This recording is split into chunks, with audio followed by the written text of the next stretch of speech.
The Samsung Galaxy A53 5G. Lots going on here. At first, I was super excited when I saw the build of the device. 6 gigs of RAM with expandable storage, 128 gigs. Then you tell me about the Super AMOLED 120 hertz display. Then you start using it. I'm not going to say it's bad. All I'm going to say is that Samsung need to have a little chat.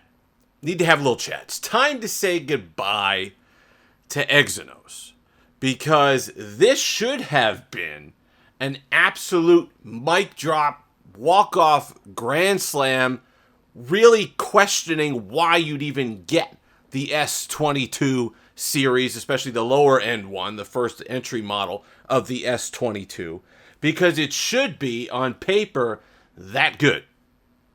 But as you go through and use it and start to experience some things, it is mind-boggling, because it'll handle things like Pokemon Go when you're actually capturing a Pokemon, full 120 hertz. It's great, silky smooth, buttery experience.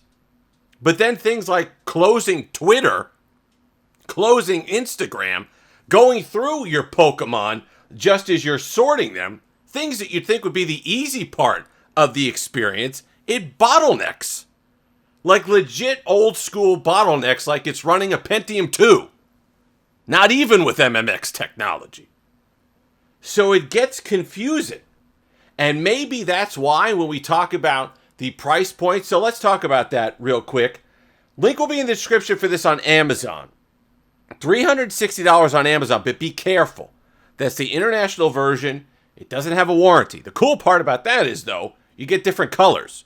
So here in the United States, through carriers and through their Samsung website, you only get black, which is perfectly nice. It's a nice matte black. It looks quite nice. I like the design of the phone. We'll talk about that in a moment. But you get the international version. You get a peach, you get a white, and you get this, which looks like this, a nice sky blue. As you see, our sponsor, LongIslandWatch.com, that pretty blue. Link will be in the description.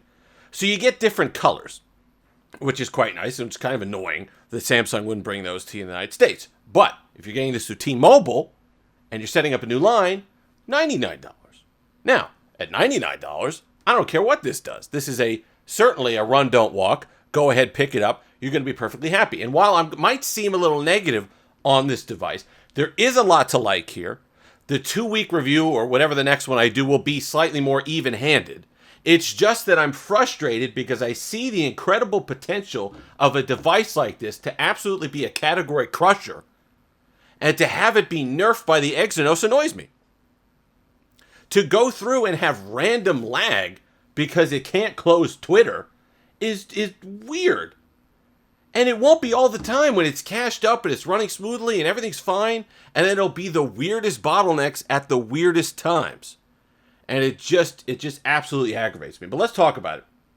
This display is fantastic. Super smooth. Got to be best in class when you're talking about $400 devices. Beautiful Samsung panel. They always do well with the OLED devices. 120 hertz, which is fantastic as well. Gets bright. HDR10 Plus, for those of you concerned about that. Like I said, expandable storage. 6 gigs of RAM on this model. There is a 4 gig that's slightly cheaper, and then you could get all the way up to 8 gigs, 256 gigs of storage. I don't know quite where that one is selling. This is the one that I see the most of. This is the most common variant that I see, especially through US carriers and through their website. 6 gigs of RAM and 128 gigs of expandable storage, which is quite nice. The build quality, while being plastic, IP67, dust and water, whatever they call it, dust and water resist. Just don't drop it in water, okay? Don't take it to the desert. Don't take it to the beach. Don't drop it in a puddle. Nice matte finish on this, which I like. The black, I usually don't like black, especially glossy piano black, but this is quite nice. Plastic frame and stuff like that, but it's not cheap plastic. It's good, robust plastic. You're not going to have an issue. I kind of like this all-in-one unibody design that we've seen on a few devices, and Samsung adopting it here. It's got a good weight to it. Nice flat display on the front of the panel. Gorilla Glass 5. You got the hole punch in the center where they like to put it in recent years, and that's fine. I usually like it over to the side, but that's a personal preference thing. Some people like it right dead in the middle there. We're going to do the cameras on the full week or two review. I'll go into in-depth in that. Battery life seems to be, it's still learning. All right, so we might get more as we go on, but it seems to be giving me what I'm going to start calling the Samsung 5. It doesn't matter what the configuration is. It doesn't matter what the milliamp hour of the battery. It doesn't matter what the processor, what the screen. They're like the guys from Pawn Stars. The best I could do is 5 hours. That's it. Very strange, but I'm getting the 5 hours of screen on time. I could do things to help with that. I could do things to mitigate battery drain. I'm sure I could turn down the brightness and the adaptive refresh rate and all the rest of it, but who wants to do that? Who wants to do that? Always on display, full brightness, that's what you want to see. Everything else, you want to use the features of the device. You want to enjoy it. It's a beautiful panel on a device that realistically, with a trade on Samsung.com, you're going to be getting for $349. And that's really where the hiccup comes in.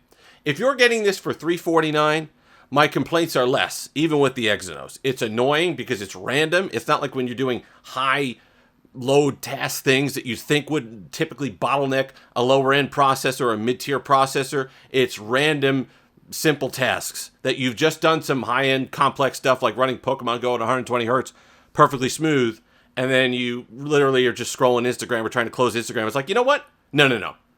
I close Twitter when I want to close Twitter, not when you want to close Twitter, and it's just very, very, very strange. You are getting One UI 4.1 support with the Material You stuff integrations. I do like, believe it or not, I like the Samsung version of the Material You integrations better than the Google one. I do like that fact. So I was able to put through the entire operating system, the colors that I have from the background image of Jean's birthday dress. Mid-range competition. This is the second piece of this puzzle. We were talking about that. Apple came out with their version. It was the iPhone SE for 2022. Their version of it, like, you know what, we're going to give you the top of the line processor, but we're going to nerf it in terms of the build and the screen and all the rest of it. Samsung went with, you know what, going to give you a really nice build. We're going to give you a beautiful display, but we're going to nerf it in terms of processor and somewhat in performance. So that's the way they did it.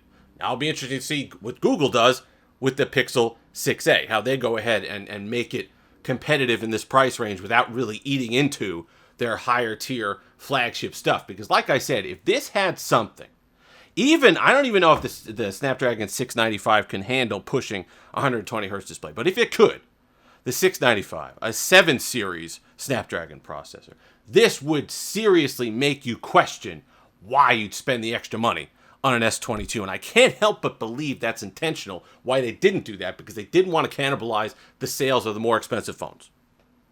I have to believe that. So, if you're getting this $99 on T-Mobile, absolutely I would recommend that. If you're getting it, if you're willing to risk it, get the international version, link will be in the description, $360, I think that's a steal as well, because it does, you get beyond. I know it's easy to harp on these things because it's such a front-end user experience thing that you're like, why does this happen? This is a nice device. This should be, and that's where I'm coming from. It's frustration in that I know what this device could have been. And it's still perfectly good as what it is. But it's not what it could have been. And that's what frustrates me. Because I really see an opportunity here at $450 to absolutely crush the competition. It didn't quite get there, not in my view. Like I said, I'll be more even-handed with the full review in a week or two. We'll go over camera stuff. And this review is mostly going to be positive. It's mostly a lot of things to love here. A lot of things to like. Mainly that display. The 120 hertz is very nice. The display is great. It gets perfectly bright. The weight on the phone is good. The build of the phone is good. I really like the unibody design. I like a lot of the flat display. I like a lot of things about this phone. I just think it could have come in at a little bit more. If you've made it this far, like, comment, subscribe, all that fun stuff. Let me know what you want to know in the full review of the Samsung Galaxy A53 5G. Until next time, have that Steve-licious day.